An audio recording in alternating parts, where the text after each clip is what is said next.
Hi guys, welcome to my channel Biomed Kit for NEET. I am your mentor Somojit Banik. तो चलिए guys आज start करते हैं। वो जो मैंने पहले पढ़ाया था ना, cyclic and non cyclic phosphorylation, उसके बाद वाला जो टॉपिक वो क्या है, डार्क रिएक्शन। हाँ, डार्क रिएक्शन और एटीपी एंड एनएडीपीएच का यूज हमें क्या क्या पढ़ना पड़ेगा, फोटो रेस्पिरेशन में कौन सा टॉपिक इंपॉर्टेंट है, कौन सा केमिकल इंपॉर्टेंट है, ये बहुत सारा चीज़ हम लोग पढ़ेंगे इस वाले वीडियो में। और मैंने आपसे कहा था ना कि आपके लिए थोड़ा सरप्राइज है, तो यही में है मेरा सरप्राइज। ये अब मैं प्योर एनसीईआरटी से बहुत सारे लाइन, बहुत सारे टॉपिक आपको बताऊंगा। आप लोग फटाक से एनसीईआरटी को खोल लीजिए और खोल कर बैठिए। चलिए गाइस, लेट्स स्टार्ट इट। तो हम जो सब यूनिट देख रहे थे वो क्या है, 13.7। यहाँ पर क्या है, where are the ATP and NADPH used. तो हमें पहले जानना पड़ेगा लाइट रिएक्शन में क्या क्या प्रोड्यूस होता है। क्या प्रोड्यूस होता है, एटीपी होता है, एनएडीपीएच होता है और ऑक्सीजन होता है। हम सभी लोग ने पढ़े हुए हैं कि प्रीवियस वाले वीडियो में ही मैंने पढ़ाया था। इसके बाद हम आएंगे, ये जो है ना, this is biosynthetic phase of photosynthesis. This process does not directly depend on the presence of light, is dependent on products of the light reaction. ये एक इंपॉर्टेंट लाइन है, मार्क कर दे रहा हूं मैं, ठीक है। ये जो बायोसिंथेटिक प्रोसेस है ना, हमारा डार्क रिएक्शन, ये देखो, ये लाइन मार्क कर लो, ठीक है। ये जो बायोसिंथेटिक प्रोसेस है ना, जो ये देखो डार्क रिएक्शन, ये क्या है, this process does not directly depend on the presence of light. ये लाइट के ऊपर डिपेंड नहीं करता, ये एक मिसनोमर चीज है, ठीक है। नॉट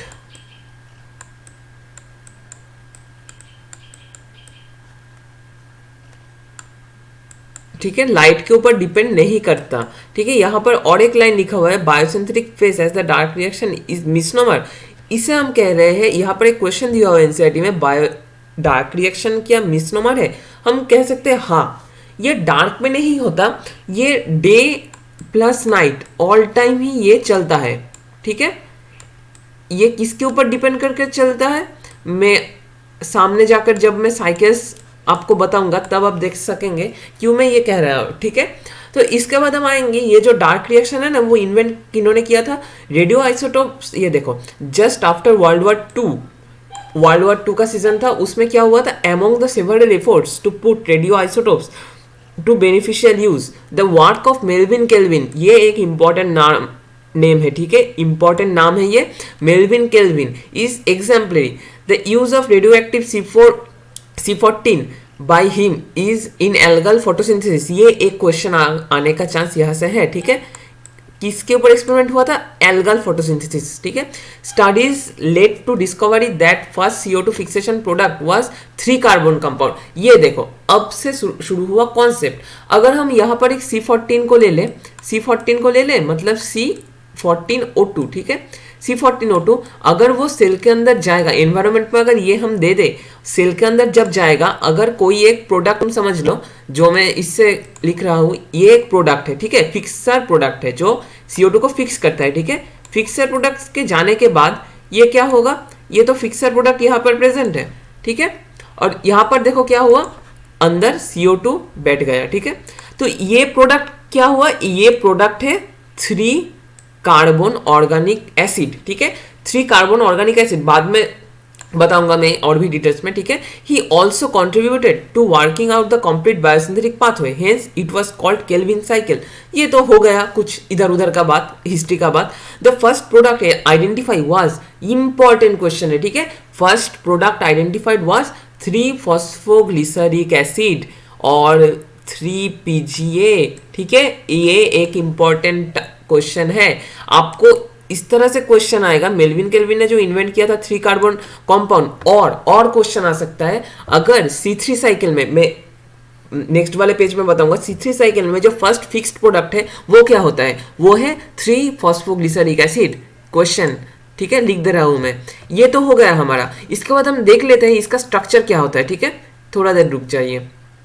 ये देखो, ये तो हमारा फुल मैंने दिया हुआ है यहाँ पर, ये रहा। ये क्या है, फॉस्फोग्लिसरिक एसिड, फॉस्फोग्लिसरेट। ग्लिसरेट हमें किस, ग्लिसरेट और ग्लिसरिक एसिड तो सेम चीज है। ये देखो, ये क्या है, फॉस्फोग्लिसरिक एसिड, मतलब ये तुम समझो एसिड है तो एसिड है, लेकिन ये देखो ग्लिसरॉल का स्ट्रक्चर है। ग्लिसरॉल यहाँ पर अगर CH2 रहे और इसको हम ऑक्सीडाइज कर दे, मतलब ग्लिसरॉल के ये जो पोजीशन है यहाँ पर क्या होता है CH2OH, ठीक है, इस वाले पोजीशन में, ठीक है, इस वाले पोजीशन में होता है। अगर हम इसको ऑक्सीडाइज कर दें, तो क्या होगा, ये कट जाएगा H2, ये इससे CO हो जाएगा, मतलब ये एक एसिड में कन्वर्ट हो जाएगा, ठीक है। तो इसे हम कहेंगे 3-फॉस्फोग्लिसरेट। जो फर्स्ट कंपाउंड था 3 कार्बन, मतलब ये देखो फर्स्ट एक फिक्सर था, फिक्सर तो कार्बन डाइऑक्साइड को फिक्स कर दिया, फिक्स करने के बाद क्या हुआ, हमारे पास आया 3-फॉस्फोग्लिसरेट और 3-फॉस्फोग्लिसरिक एसिड, ठीक है। तो इसके बाद वाले लाइन में हम पढ़ेंगे, ये देखो यहाँ पर आया, यहाँ पर क्या हुआ, experiments conducted over a wide range of plants led to discovery of another group, ठीक है, बाद में, ये मैं बाद में बताऊंगा, ठीक है। यहाँ पर तुम और एक चीज समझ लो कि यहाँ पर अगर हमने फर्स्ट में देखा था, यहाँ पर हम फर्स्ट देखे हैं, फर्स्ट जो कंपाउंड हम आइडेंटिफाई किया था 3C कार्बन है, ठीक है।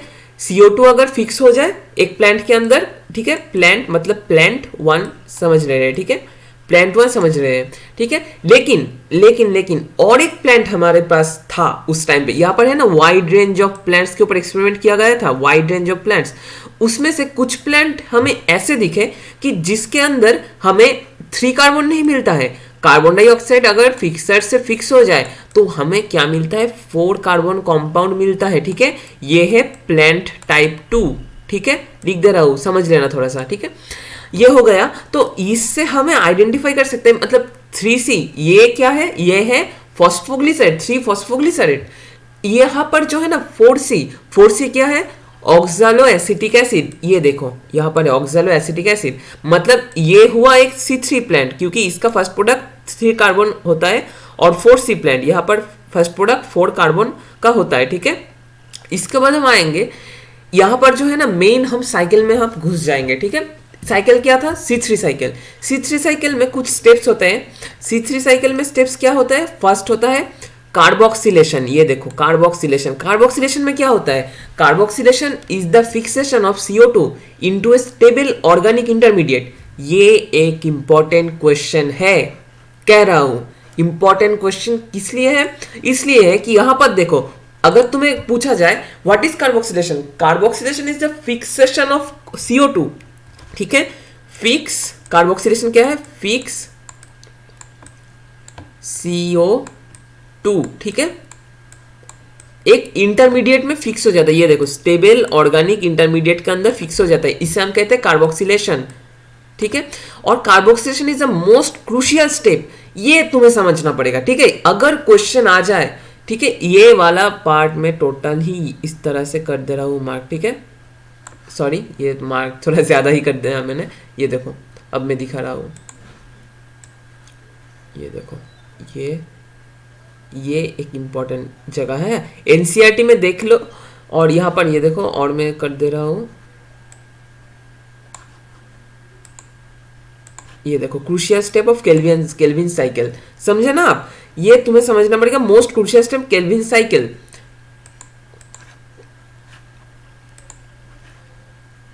यहां से क्वेश्चन आता है, most crucial step of Calvin cycle, ठीक है, where CO2 is utilized to carboxylation of RuBP, मतलब RuBP को कार्बोक्सिलेटेड करने में लगता है, कार्बोक्सिलेटेड मतलब क्या है, कार्बन डाइऑक्साइड घुस जाएगा। तो यहां पर चलिए देख लेते हैं हम RuBP का स्ट्रक्चर, ठीक है।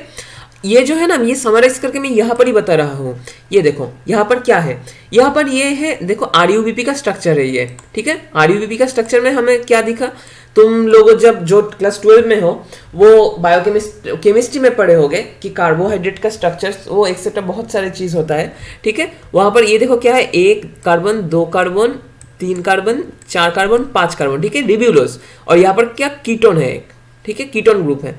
यहाँ पर देखो क्या हुआ, रिब्यूलोज 20 फॉस्फेट, 20 किस लिए, 1 फॉस्फेट 1 फॉस्फेट, ठीक है, इसलिए हम कहते हैं रिब्यूलोज 20 फॉस्फेट। ये तुम्हें स्ट्रक्चर याद रखना नहीं पड़ेगा, एक नोट का पॉइंट है, ये तुम्हें स्ट्रक्चर याद रखने का कोई भी जरूरत नहीं है, लेकिन मैं तुमको इंटरेस्ट देने के लिए ये बता रहा हूं, ठीक है, तो समझते जाओ। अगर आपको नोट करना अच्छा लगता है तो करो, लेकिन ये आपको काम में नहीं आएगा, आपको जस्ट समझाने के लिए मैं बता रहा हूं, ठीक है। इसके बाद क्या होगा, एक हाइड्रोजन आयन निकल जाएगा, ये एक इंडायोल फॉर्मेशन होगा। या आप मेडिकल में पढ़ोगे, ये आपको मेडिकल में जब जाओगे आप लोग, तब मैं आपको बताऊंगा ये इंडायोल के बारे में, ठीक है, अभी नहीं, अभी के लिए क्रॉस, ठीक है। इसके बाद क्या हुआ, इसके बाद जो है ना, ये इस वाले फॉर्म में कार्बन डाइऑक्साइड घुस गया। कार्बन डाइऑक्साइड घुसने से क्या हो, यहाँ पर देखो एक CO ग्रुप तो अटैच हो गया, यहाँ पर अटैच होने के बाद जब O2 H2O यहाँ पर घुसेगा, ठीक है, H2O जब घुसेगा तो क्या होगा, इस जगह से क्लीवेज हो जाएगा बॉन्ड, ठीक है, इस जगह से बॉन्ड क्लीवेज हो जाएगा। यहाँ पर OH लगेगा, इस जगह पे OH इस जगह पे H लगेगा। ये देखो, अगर यहाँ पर H लगा तो क्या है, ये H और ये यहाँ पर OH लगेगा, ठीक है। तो दोनों हो गया हमारा 3 फॉस्फोग्लिसराइड। ये ही मेल्विन केल्विन का एक्सपेरिमेंट का जो फर्स्ट 3 कार्बन एलिमेंट था, वही ये है, ठीक है। ये हो गया हमारा फर्स्ट काम, कार्बोक्सिलेशन। कार्बोक्सिलेशन में और एक इंपॉर्टेंट टर्म है जिसे हम कहते हैं, ये जो फर्स्ट स्टेप था ना, इसमें कौन सा एंजाइम हेल्प करता है, सिंस द वेरी सॉरी, ये मैंने बहुत ही गलती कर दिया, ठीक है। ये जो एंजाइम है ना, इसको हम क्या कहते हैं, since the enzyme also has been oxygenation activity, it would be more correct to call RUBP carboxylase oxygenase. और रूबिस्को एंजाइम क्या करता है, RUBP कार्बन डाइऑक्साइड को RUBP से लगने में और जुड़ने में हेल्प करता है, ठीक है, जुड़ने में हेल्प किया। तो लेकिन एक इंपॉर्टेंट क्वेश्चन यहाँ पर भी है, ये जो रूबिस्को है ना, रूबिस्को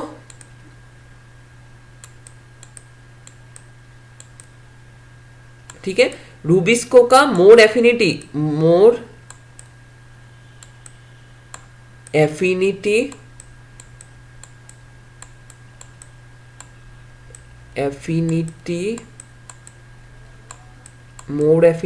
टू किसके ऊपर एफिनिटी ज्यादा होता है, ऑक्सीजन के ऊपर इसका एफिनिटी ज्यादा होता है। ये तुम्हारा इंपॉर्टेंट क्वेश्चन है, ठीक है। यहाँ पर देखो क्या है, has an oxygenation activity, it would be more correct to call, oxygenation activity होता है, ठीक है। ये जो है मैंने बता दिया था, रिब्यूलोज 1,5 बिसफॉस्फेट 1 नंबर पोजीशन में होता है। ये कार्बोक्सिलेशन होता है, 3 फॉस्फोग्लिसराइड होता है। 3 फॉस्फोग्लिसराइड के बाद क्या होता है, यहाँ पर रिडक्शन होता है। ये देखो, ये वाला स्टेप इंपॉर्टेंट है, ठीक है। यहाँ पर क्या होता है, ये देखो, ये बहुत सारे टर्म आएंगे, तो मैं यहाँ पर आपको डिटेल्स में ही बता रहा हूँ। ये देखो, रिडक्शन हो रहा है, ठीक है।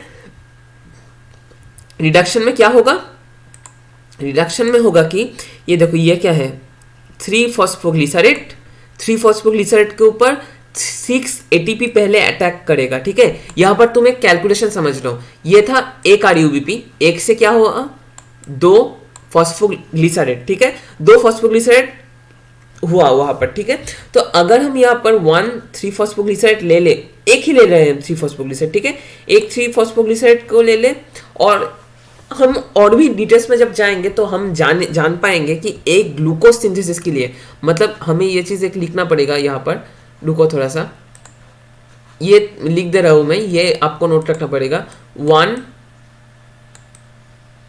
ग्लूकोज, ठीक है, 1 ग्लूकोज के लिए हमें कितना CO2 लगता है, 6 CO2, क्योंकि 1 ग्लूकोज के अंदर कितना होता है, 6 कार्बन होता है, तो 6 कार्बन के लिए 6 से CO2 ही लगेंगे हमारा, ठीक है, हमें 6 CO2 ही लगेंगे, ठीक है। तो अगर हम साइकिल को 6 टाइम रिपीट करें तभी तो हम 6 CO2 को ला सकते हैं सेल के अंदर, ठीक है। तो यहाँ पर हम लोग देख रहे हैं कि अगर 3 फॉस्फोग्लिसराइड जो हुआ वो 6 टाइम से मल्टीप्लाई कर दिया तो 6 ATP यहाँ पर लग रहा है, ठीक है, 6 ATP यहाँ पर लग रहा है। और यहाँ पर देखो, और क्या हो रहा है, यहाँ पर 6 ATP तो यहाँ पर लग रहा है 3 फॉस्फोग्लिसराइड के लिए। उसके बाद क्या हुआ, ये देखो 6 NADPH यहाँ पर काम में आ गया, ठीक है। 6,1,3 बिसफॉस्फोग्लिसराइड है ना, उसको किस में कन्वर्ट करता है, NADPH का काम क्या है, NADPH का काम है रिड्यूस करना। तो ये क्या है, एसिड है,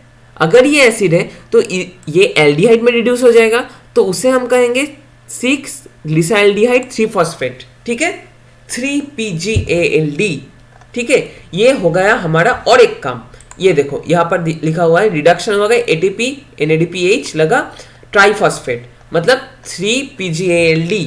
ये देखो, और एक बार देख लो, 3PGALD में काम में आ गया इसका।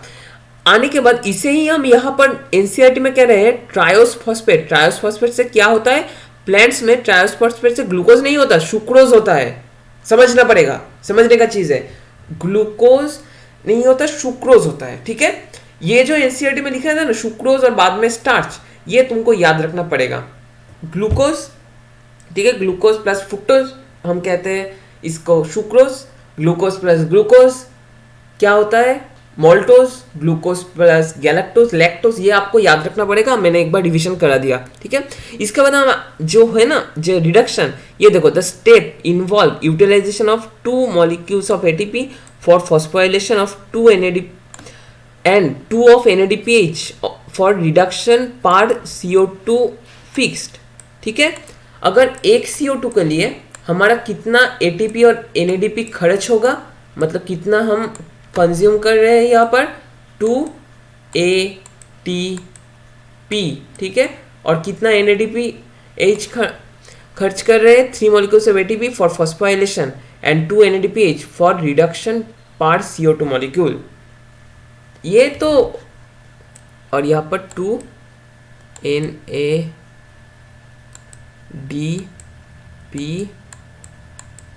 ठीक है। तो यहाँ पर कितना हुआ देखो, एक कार्बन से इतना हुआ, अगर हम इससे 6 से मल्टीप्लाई कर दें, क्योंकि 6 बार हमें कार्बन को इंटेक करना पड़ रहा है, ठीक है। तो यहाँ पर कितना होगा 12 होगा, यहाँ पर भी 12 होगा, ठीक है। इसके बाद हम कौन सा स्टेप में आएंगे, रीजनरेशन। रीजनरेशन किसका, regeneration of the CO2 acceptor, और CO2 एक्सेप्टर कौन है बोलो, ऑब्वियसली RUBP, ठीक है। RUBP को हम रीजनरेट करेंगे, is crucial if the cycle is continue to be uninterrupted. मतलब क्या है, मतलब है अगर हम इस साइकिल को कंटिन्यू करना चाहे तो क्या करना पड़ेगा, हमें RUBP को फिर से रीजनरेशन करना पड़ेगा, ठीक है। रीजनरेशन करने के लिए ये देखो क्या होता है, रीजनरेशन करने के लिए ये देख लो, यहाँ पर तो टोटल साइकिल ही दिया हुआ है। फॉस्फोराइलेस मतलब ये देखो 3 कार्बन से किया है, अगर हम इसको 2 से मल्टीप्लाई कर दे तो हर एक कैलकुलेशन हमारा मिल जाएगा, तो लेकिन कैलकुलेशन नहीं चाहिए अब तुम देखो जस्ट स्कीम, ठीक है। 3 फॉस्फोग्लिसरेट हुआ, 3 फॉस्फोग्लिसरेट ATP आया 1,3 बीस फॉस्फोग्लिसरेट, ठीक है। 1,3 बीस फॉस्फोग्लिसरेट से ATP तो ब्रेक डाउन हो गया। इसके बाद ये देखो ये दोनों स्टेप है ना, ये एनसीईआरटी में एक स्टेप में दिया हुआ है, ठीक है। ये देखो एनसीईआरटी में एक स्टेप में ये दिया हुआ है, ये वाला रिडक्शन, ठीक है। ये स्टेप तो हो गया हमारा। इसके बाद क्या हो रहा है, इसके बाद जो ग्लिसराइड 3 फॉस्फेट है ना, वो ग्लिसराइल्डिहाइड 3 फॉस्फेट में कन्वर्ट हो जाता है। ग्लिसराइल्डिहाइड 3 फॉस्फेट का एक मॉलिक्यूल इधर चला जाता है, ठीक है। और 6 मॉलिक्यूल्स ऑफ ग्लिसराइल्डिहाइड 3 फॉस्फेट क्या होता है, 5 ग्लिसराइल्डिहाइड 3 फॉस्फेट में 5, मतलब ये जब 6 से 1 चला गया, एक बाकी 5 तो पड़ा हुआ है यहाँ पर, तो इसे हम कहेंगे 5 ग्लिसराइल्डिहाइड 3 फॉस्फेट, ठीक है। इसके बाद 5 ग्लिसराइल्डिहाइड जो 3 फॉस्फेट होता है उससे ही हम जनरेट करते हैं RUBP।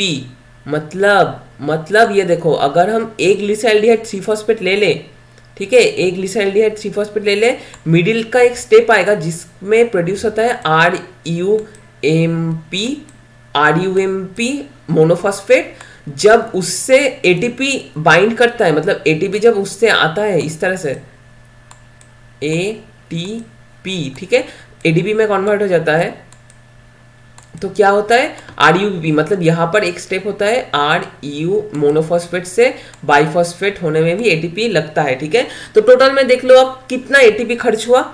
ये देखो अगर हम ये 3 को हटा देते हैं एक कार्बन के लिए, यहाँ पर ये देखो कितना ATP खर्च होता है, यहाँ पर तुम लोग पढ़े हुए यहाँ पर एक कार्बन के लिए यहाँ पर 2 ATP, ठीक है। 6 को हटा दो यहाँ से, मैं एक कार्बन के लिए ही बोल रहा हूँ तुम लोगों को, फिर तुम 6 से मल्टीप्लाई कर लेना, ठीक है। 2 ATP, यहाँ पर 2 NADPH2, ये 6 को हटा दो, ठीक है। यहाँ पर क्या होगा, यहाँ पर 1 ATP, ठीक है, क्योंकि ये जो रीजनरेशन में लगेगा RUMP टू RUBP, तो अगर हम इसको इंटू 6 से मल्टीप्लाई कर दे, ठीक है, मतलब एक ग्लूकोज के लिए 6 कार्बन को एसिमुलेट करना पड़ेगा, तो 6 इंटू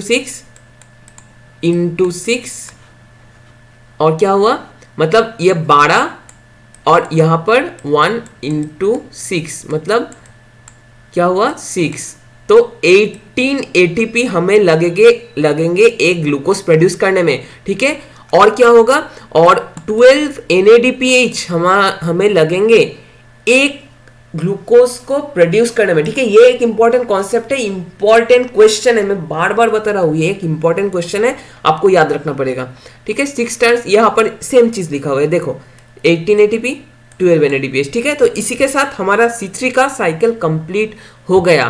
C3 ज्यादातर प्लांट में यही दिखा जाता है, ठीक है। तो इसके बाद एक एक्सेप्शन में आएंगे हम, वो क्या है, C4 प्लांट्स। C4 प्लांट्स का कुछ कैरेक्टर बहुत इंपॉर्टेंट कैरेक्टर है, ठीक है, जो आपको जानना पड़ेगा। यहाँ पर मार्क किया हुआ है, मैं आपको रीड करके बता रहा हूँ, ठीक है। यहाँ पर क्या पढ़ना पड़ेगा, plants that are adopted to dry tropical regions have C4 pathway, ठीक है, ये याद रखना पड़ेगा, ये इससे क्वेश्चन आएगा। किस वाले वेदर में, ड्राई ट्रॉपिकल रीजन्स में, ठीक है। Have the C4 oxaloacetic acid as the first CO2 fixation product, they use the C3 pathway और द केल्विन साइकिल। मतलब क्या है, यहाँ पर और एक साइकिल में दिखा रहा हूँ आपको, ये एक हायर स्टैंडर्ड का बुक है, तो डिटेल्स इतना नहीं जानना होगा हमें जस्ट बेसिक जानना पड़ेगा, ठीक है। यहाँ पर देखो क्या होता है, कार्बन डाइऑक्साइड यहाँ से अंदर आया, ठीक है। अंदर आने के बाद क्या हुआ, ये जो है ना पेप, मतलब कार्बन डाइऑक्साइड, तो कार्बन डाइऑक्साइड अगर हम H2O से रिएक्ट कराए, H2O से रिएक्ट कराए प्लस H2O, तो क्या होगा, बाइकार्बोनेट प्रोड्यूस होगा, ठीक है। बाइकार्बोनेट अगर पेप मतलब फॉस्फोएनोल पाइरुवेट, यहाँ पर वहां पर एक्सेप्टर कौन था, C3 में एक्सेप्टर था, ये देखो RUBP, ये देखो RUBP C3 में। C4 में एक्सेप्टर कौन है, ACC लिख रहा हूं मैं एक्सेप्टर को, फॉस्फोएनोल पाइरुवेट, ठीक है। HCO3- जो है ना, कार्बन डाइऑक्साइड घुसने के बाद फॉस्फोएनोल पाइरुवेट से रिएक्ट करेगा, करने के बाद क्या होगा, ऑक्सैलोएसिटेट, ठीक है। इसके ऊपर ही हमारा C4 प्लांट का नाम है, इसका 4 कार्बन रहता है, ठीक है। ये आपका क्वेश्चन आ सकता है, C4 प्लांट में कौन सा फर्स्ट प्रोडक्ट का कार्बन नंबर कितना होता है, 4 होता है, ठीक है।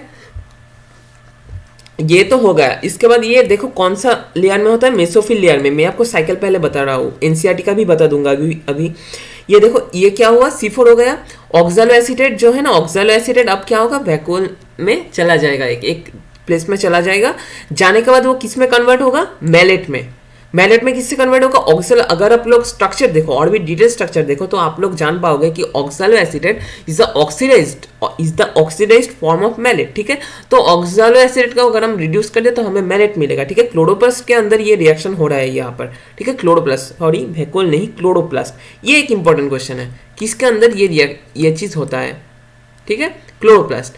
तो ऑक्सैलोएसिटेट मैलेट में कन्वर्ट हो जाएगा। मैलेट यहाँ पर एक पाथवे से मैलेट यहाँ पर चला जाएगा। मैलेट यहाँ पर आने पे कहाँ पर आ रहा है, बंडल शीट में, याद रखना पड़ेगा, ठीक है। अब तक ये चीज को जान लो। अब हम ये थ्योरी आपको बताएंगे, फिर बाद वाला जो पाथ है वो मैं बता दूंगा।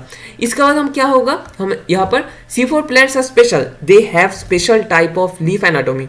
ये लीफ एनाटोमी का टर्म इंपॉर्टेंट है, मार्क कर लो बुक में। They tolerate higher temperatures, important, mark कर रहा हूं, important. They show a response to high light intensities, important. They lack a process of called photorespiration, important. They have a great productivity, ठीक है। मतलब अगर हम C4 और C3 का कंपैरिजन करें तो यहाँ पर अगर टेम्परेचर, टॉलरेट हाई टेम्परेचर को अगर हम, क्या होगा तुम सोचो, अगर C4 यहाँ पर टॉलरेट कर सकते हैं तो C3 यहाँ पर टॉलरेट कर सकते हैं, तो C4 इस तरह का टेम्परेचर टॉलरेट कर सकते हैं। ये क्या होगा, हाई लाइट इंटेंसिटी लाइट का भी हाई है, टॉलरेट कर सकते हैं। अगर आप लोग जान पाओगे थोड़ी देर बाद कि फोटो रेस्पिरेशन जो है ना, वो लाइट इंटेंसिटी, अगर लाइट इंटेंसिटी बढ़ जाए तो फोटो रेस्पिरेशन का रेट हाई हो जाता है, ठीक है। लेकिन C4 प्लांट्स को वो एबिलिटी दिया हुआ है, कोई भी हो, जो सुपरनेचुरल क्रिएचर जो भी क्रिएट किया है, हर एक जीव को एक इम्यूनिटी कह सकते हैं, इम्यूनिटी दिया हुआ है, जिससे वो फोटो रेस्पिरेशन का रेट कम कर सकते हैं, ठीक है। They lack a process called photo respiration, बताया अभी भी मैंने।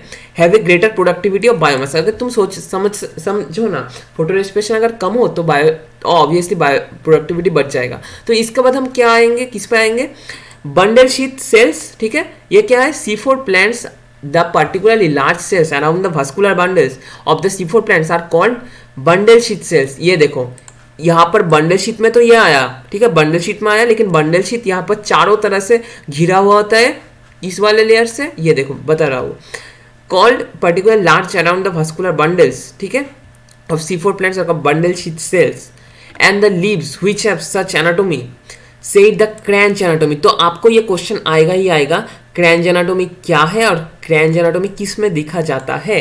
ठीक है, ये इंपॉर्टेंट क्वेश्चन है, तो आपको ये एग्जाम्पल रटना पड़ेगा। Kranz anatomy, width and the reflection of the arrangement of cells, the bundle sheath cells may form several layers। ये एक इम्पॉर्टेंट, थोड़ा सा माइल्ड इम्पॉर्टेंट माइलो वेटेज का एक क्वेश्चन है, तो आप ये भी मैं मार्क करते रहा हूँ। आप लोग अगर आपको एनसीईआरटी को रटना है पूरा सा रट लो, इन दिनों में एनसीईआरटी को रट लो पूरा सा।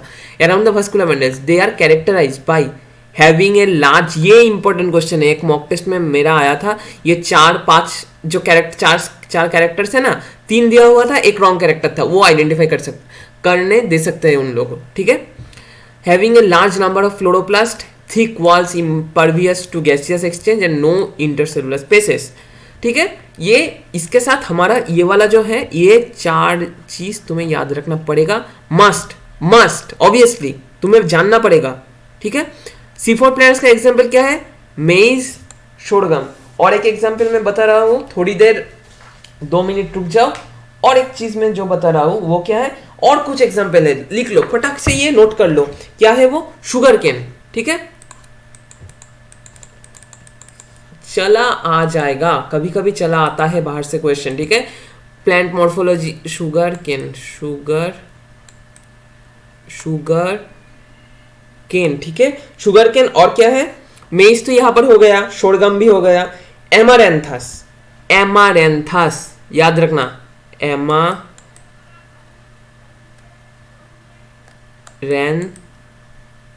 ठीक है, एमारेंथस शुगर केन। ठीक है, एमारेंथस शुगर केन। ये हैंडराइटिंग थोड़ा गलती से हो गया, गंदा हो गया, लेकिन अब समझ रहे हैं। ठीक है, इसे हम क्या कहते हैं, डबल फिक्सेशन हम क्यों कहते हैं इसको, ये आपको जानना पड़ेगा। एक इंपॉर्टेंट क्वेश्चन है, आ जाता है, और एसर्शन रीजन में भी आ सकता है ये। ठीक है, ये देखो, ये डबल फिक्सेशन क्यों कहते हैं, यहाँ पर तो कार्बन डाइऑक्साइड एक बार फिक्स हो गया, लेकिन यहाँ पर देखो मैलेट जो यहाँ पर आया, जो बंडल शीट के अंदर जो आ गया, अब तो बंडल शीट के अंदर ये आ गया, मैलेट क्या करेगा, NADPH से फिर से रिड्यूस होगा, पाइरूवेट में कन्वर्ट हो जाएगा। ठीक है, एक कार्बन डाइऑक्साइड निकल जाएगा इससे, ये कार्बन डाइऑक्साइड फिर से कहाँ चला जाएगा, केल्विन साइकिल में फिक्स होना चला जाएगा। तुम याद करो ना, मैंने अभी भी बताया, ये तो RUBP है फिक्स करने के लिए कार्बन डाइऑक्साइड। ये देखो, एक बार फिक्सेशन हो गया, 2 बार फिक्सेशन हो गया, इसलिए इसे हम कहते हैं double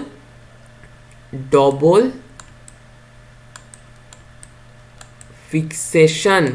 important concept, important question, ये आपको याद रखना पड़ेगा। पाइरूवेट क्या होगा, फिर से यहाँ पर आ जाएगा, ATP से AMP हो जाएगा, एक फॉस्फेट ग्रुप ऐड हो जाएगा, फॉस्फेट ग्रुप यहाँ पर एक ऐड कर दिया मैंने, फॉस्फेट ग्रुप ऐड कर दिया, तो पेप मतलब फॉस्फोइनोल पाइरूवेट, वो फिर से ये साइकिल को रिपीट करेगा। तो इसके साथ हमारा C4 का साइकिल तो कंप्लीट हो गया, लेकिन कुछ एंजाइम हमको जानना बाकी है। ठीक है, कुछ एंजाइम हमें जानना बाकी है, और कुछ साइंटिस्ट के नाम, ये देखो, और यहाँ पर दिया हुआ है, देखो C4 का एग्जाम्पल क्या क्या होता है, इसे और एक नाम, ऑस्ट्रेलियन साइंटिस्ट है ना, ये देखो हैच स्लैक पाथवे कहते हैं हम इसे। ठीक है, हैच स्लैक पाथवे कहते हैं, याद रखना पड़ेगा। Particularly common in Gramineae, corn sugar cane, morphology जब पढ़ाऊंगा, फैमिली पढ़ाऊंगा, ये याद रखना, ग्रामिनी के अंदर क्या क्या पड़ता है, कॉर्न शुगर केन, चेनोपोडीसी। ठीक है, एट्रिप्लेक्स नहीं चाहिए, सेंडेस, इतना डिटेल्स नहीं चाहिए, लेकिन आप लोग एमारंथस को न मत भूलना, याद रखना। ठीक है, तो इसके साथ ये देखो क्या होगा, कार्बोक्सिलेशन, ये हो गया डिकार्बोक्सिलेशन, फिर क्या हुआ, रिजेनरेशन, चलता रहेगा साइकिल। ठीक है, ये तो हमारा हो गया। अब हम चलिए एनसीईआरटी के लास्ट पेज में पढ़ लेते हैं। The primary CO2 acceptor is 3 carbon molecule phosphoenolpyruvate, अभी भी बताया मैंने, फॉस्फेनॉल पाइरूवेट कुछ नहीं, एक फॉस्फेट ग्रुप ऐड हो जाएगा पाइरूवेट के ऊपर। Responsible for the fixation is PEP carboxylase क्या है, पेप कार्बोक्सिलेज है फॉस्फेनॉल पाइरूवेट को जो एंजाइम हेल्प करता है कार्बन डाइऑक्साइड फिक्सेशन में, मतलब हम लोग कहते हैं ना रूबिस्को, RUBP कार्बोक्सिलेज ऑक्सीजनेज। ठीक है, कार्बोक्सिल ऑक्सीजनेज जो रूबिस्को ने कहा, तो उस टाइप का ये, इसका एक्टिविटी किस टाइप का है, RUBP का, रूबिस्को, RUBISCO। ठीक है, रूबिस्को। ठीक है, the important to register that mesophyll cells lack rubisco enzyme, ये एक इंपॉर्टेंट क्वेश्चन है, ये देखो, ये मैं मार्क कर दे रहा हूँ, mesophyll cells lack rubisco enzyme, ये मार्क कर लो, mesophyll cells Rubisco enzyme. The C4 acid OA is formed in the mesophyll cells. Picture ये देखो, पिक्चर मेसोफिल में OA हो रहा है C4, ये एक मेसोफिल लेयर है और ये क्या है, ये बंडल शीट लेयर है, ठीक है। ये मैं होपफुली यही कोशिश कर रहा हूँ आपको ये जितना हो सके आसानी से समझाने में, ठीक है। तो मैं होप कर रहा हूँ आप हर एक लोग ये समझ चुके होंगे, और यहाँ पर मैं एनसीईआरटी का लास्ट जो है डायग्राम वो दिखाकर ये वीडियो एंड करूंगा, ठीक है। क्योंकि C4, C3 एंड C4 का मैंने मोस्ट ऑफ द कॉन्सेप्ट्स आपको क्लियर कर दिया है मैंने। और एक बात, इसके बाद वाले वीडियो में फोटो रेस्पिरेशन और जो फोटोसिंथेसिस का डिफरेंट है ना, हमारा क्या क्या मेंटेन करना पड़ता है एनवायरनमेंट को, कैसा टेम्परेचर का क्या इफेक्ट होता है, इसका क्या इफेक्ट होता है, ये जो है ये पॉइंट में डिस्कस करूंगा। तो स्टे ट्यून गाइस, और ये लास्ट देख लो, ठीक है। यहाँ पर क्या है, HCO3- बहुत सारे साल क्या होता है नीट में, ये जो है ना, ये वाला पिक्चर एकदम छप कर दे देता है। अब मैंने देखा है, मैंने बहुत सारे मॉक टेस्ट में भी देखा है, ये दिया यहाँ पर बहुत सारे बच्चों ने कंफ्यूज कर देते हैं C3 एंड C4 का जो होता है ना, वो मिक्स हो जाता है, मिक्सअप हो जाता है कॉन्सेप्ट को। यहाँ पर होता है फिक्सेशन, ये C4 का है, ठीक है। ट्रांसपोर्ट होता है, ये फिक्सेशन, इस स्टेप को हम कहते हैं फिक्सेशन, याद रखना, ट्रांसपोर्ट, ठीक है। ये C4 एसिड होता है, C4 से डिकार्बोक्सिलेट करता है, CO2 जाके केल्विन साइकिल में लग जाता है, यहाँ पर फिर से ट्रांसपोर्ट होता है, और क्या होता है, डिजेनरेशन ऑफ फॉस्फेनॉल पाइरूवेट। ये क्या है, ये प्लाज्मोडेस्माटा है, बंडल शीट सेल है, ये सेल वाल, ये तो आप जानते ही होंगे। और ये देखो, एक चीज मैं बता रहा हूँ, एनसीईआरटी के अंदर जितना भी डायग्राम है, अगर आप नीट में 320 प्लस लाना चाहते हैं, ठीक है, 320 प्लस लाना चाहते हैं, तो obviously you have to know all this things, all this stuffs, ठीक है। ये हमारा टारगेट है और हम ये अचीव करके ही लाएंगे, ठीक है। तो इसी के साथ आज का ये वीडियो यही खत्म हो रहा है। रात को और एक वीडियो आएगा फोटो रेस्पिरेशन के ऊपर, और कल जो वीडियो आएगा वो वीडियो होगा टोटल एमसीक्यूज के ऊपर, फोटोसिंथेसिस के एमसीक्यूज के ऊपर, ठीक है। तो आपको ये वीडियो कैसा लगा और मेरा पढ़ाने का स्टाइल कैसा लगा, अगर कोई भी प्रॉब्लम हो और कोई भी क्वेरी हो तो प्लीज ये सब कमेंट बॉक्स में कमेंट कर दो। And thank you guys, stay tuned and stay home, stay safe.